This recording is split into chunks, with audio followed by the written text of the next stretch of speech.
There you go, friends. Doc South here, and going back now to my days when I was a rescue person down in North Carolina, and I guess I was a sergeant in the squad after a while, which meant I helped command an ambulance unit, right? So it'd be myself and two other guys. We usually ran three uh, to a call.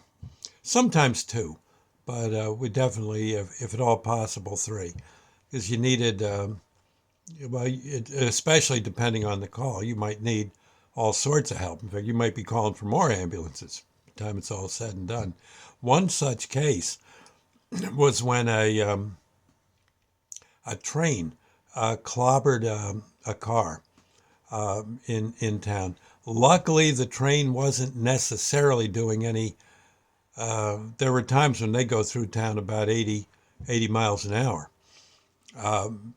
easily. But in this case, I believe the train had pulled had pulled out of the station, was heading southbound, and there were some kids. Oh, I'd say about a half mile down the line, south of the station, and I guess they wanted to play. Oh, what do you call it? They were playing with fire was what they were doing. They were they were they were going to see if they could how how how fast they could get across the tracks before the train got them. Right. In other words, they were really tugging on Superman's cape. It's the best way to put it. And well, what happened? They went to jump out in front of that train and get out of the way. What they didn't realize, I believe, was that another train was coming that couldn't be seen from the other angle, and that one got them and knocked them. Oh my gosh, probably at least a tenth of a mile down the track. At least a tenth of a mile. You really at a crossing, you got to wait till those guardrails go up because you if they aren't up, there's something's coming, and it ain't the good humor, man. Let's put it that way. And I'm trying to think, did we ever have? I don't think we ever had an accident with a good humor man. No, no. Those little bells and everything. Everyone watches out for him. But these kids, yeah, they oh man, they got creamed. That car looked like like when you crawl, the old packs of cigarettes. If you crunched them up, that's sort of what the car looked like. And the train carried them at least 100 yards, maybe 200 yards down the track before it could stop. And the engineer was just, well, you can imagine, the engineer was about to have a fit. He was, you just can't imagine how upset he was. And certainly not his fault, but he could see that there was kids inside before he hit, he could see there was kids inside the car. And it just, just he just about had a heart attack. And of course, we got called to the scene, and there was there's this car that all these kids were in. Well, most of the kids got out, but there was one, the car had gotten crumpled pretty bad, and there was a girl stuck with a fractured hip in the back of the van, back of the car. It wasn't a van, and the car was all crumpled. So we had to pretty much tear the car apart to get her out. You can just imagine the pain involved. And of course, we're all worried about fire. You could smell gasoline. And I crawl in. I was the kind of the skinniest one, and I was used to crawling into tight spaces from doing boiler work. So I crawled in, hollered for the first aid kit and everything, and they handed what they could to me, and I started checking the girl out. And I remember telling her, I said, I feel bad, but I forgot to check you for any bleeding you might be doing. Where do you hurt? She says, my hips. And Okay, I said, now listen, I'm just going to check. I want to make sure. Had to loosen her belt and dig around, just kind of feel around. I said, does this hurt? That is it this side? Because I said, we're going to have to get you out of here. We want to get you out as quick as we can, but we don't want you, dislocate your leg or something in the process. Right now, we have guys working on the gas tanks. They're ready to hit them if anything goes off, and I won't leave you. And and we're working. I'm feeling her hips were hurting. I think she had a fractured. Oh my gosh, the radius and ulna between the knee, between the elbow and the wrist. Those two bones, they were cracked up pretty bad, and she was. I think she had some fingers fractured, and I believe one of her legs got kind of snapped a bit. Not snapped off, but it was a relatively minor thing. I mean, as things go. But we had to get her stabilized because you never get out of there with the pain she'd be in trying to do it. So guys are working on tearing off the door. I'm in there working on her, and we eventually, through a lot of good hard work and very careful with about fire, we started getting her out. She hollered a bit, but we got her out okay, and apologized that it hurt so bad, but said we had to do it. I understand, like that. And I said, God, you kids. She says, any of my friends dead? And I said, no, nope, they all lived. You're the worst one hurt. And I'm going to ride with you now to the hospital, and we'll get you taken care of. I said, now look, I've got this. I just want to let you know I've got to get some of your clothes off so we can see if you're bleeding anywhere, and like that. I've got to cut them off if that's okay. I said, I apologize, but we've got to check. And she said, no, you go ahead. And I had blankets for her and stuff. And luckily, she wasn't cut anywhere else.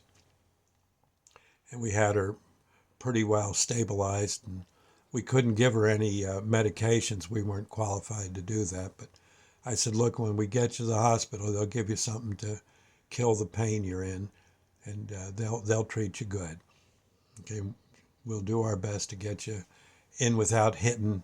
I know we had to be careful going over the rails of the railroad track, because you can imagine all the bumping over those tracks, what that would feel like, and we had to be careful to go instead of going, 100 miles an hour. We had to kind of keep it down around 30, just so we didn't hit some curb or a pothole or something and send her right through the roof. Well, we got her in. Long story short, got her in. ER was waiting for her. They dosed her up with some kickapoo juice, I suppose, and she was pretty well sedated, and we wished her well. She thanked us, and nice girl. And we went on our way. In fact, I think another call came in. There was something else, not quite as grisly, but some kind of call. And we ran. It was a busy night. The demons were out, and but I remember I visited her in the hospital, and just said, "Gee, I'm glad to see you're doing okay." And her mom was there, and I said, "Wait a minute, I know you." I said, "You're the lady who works at the breakfast place I go to sometimes. This your daughter?" She says, "Yep, this is my daughter." I said, "Well, I'll be doggone." Well, I'm glad we took as best care as we could of her, and they said, "You boys did just fine," she said. And gosh, said, I can't thank you enough.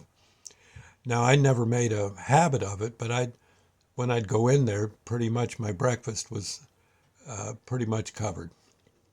After a while, I had to say, "No, please, I should pay you. This is what I do, and I don't expect, to earn from it. So I do it to do it." She says, "Well, I understand, but still, now and then you're going to get a breakfast for free." And she says, "And that's it." And she said it in such a way that I believed her.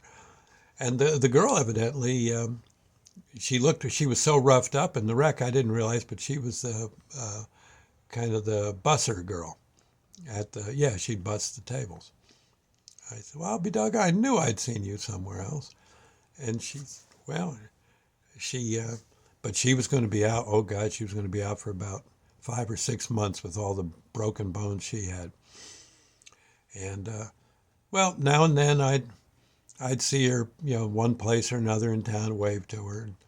I don't know. One day though, I came into the restaurant, and the mom kind of looked all. No, no, I came into the rescue squad's dispatch office, and the dispatcher says, Doc, I got something I don't know, you're going to like hearing this, but he said, that girl, remember you got her out of the train wreck? I said, yeah. He says, we just pulled her in dead. I said, what? Whoa, what happened? He says, she overdosed on some narcotics. I said, oh no. He said she evidently, we're talking to her mom, and she had some trouble with that kind of thing, and she evidently put in a dose. I guess she thought she was putting in a small dose, but it turned out to be a very, very high dose, and needle didn't even get out of her arm. And she's gone. Died just like that. Nothing we could do for her. I said, oh my God. And, I guess what I'm trying to say there is you can sometimes survive getting hit by a train, but it's pretty hard to survive drugs.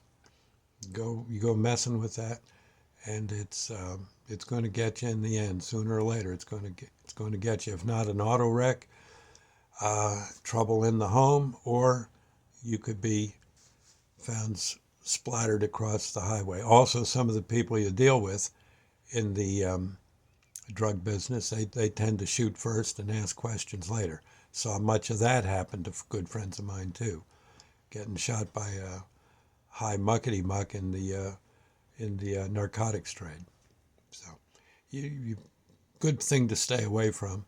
And honestly, I don't know, but I think life itself ain't too bad. Just enjoy that and have yourself a ball, and maybe drink more lemonade than beer, and I don't know, maybe eat more candy than some of those weird pills. You wanna watch out for them. Best I can say. Okay, I'm starting to talk Southern now. Well, I'll see you, and I guess I kind of, yeah. Well, I always liked the Southerners. They're good people. Anyway, I'll see you later. God bless. Okay, and hope to meet that girl again someday, and just tell her how we felt so bad when her time came like that. But that'll be a while yet. I'll see you later. God bless, and bye now.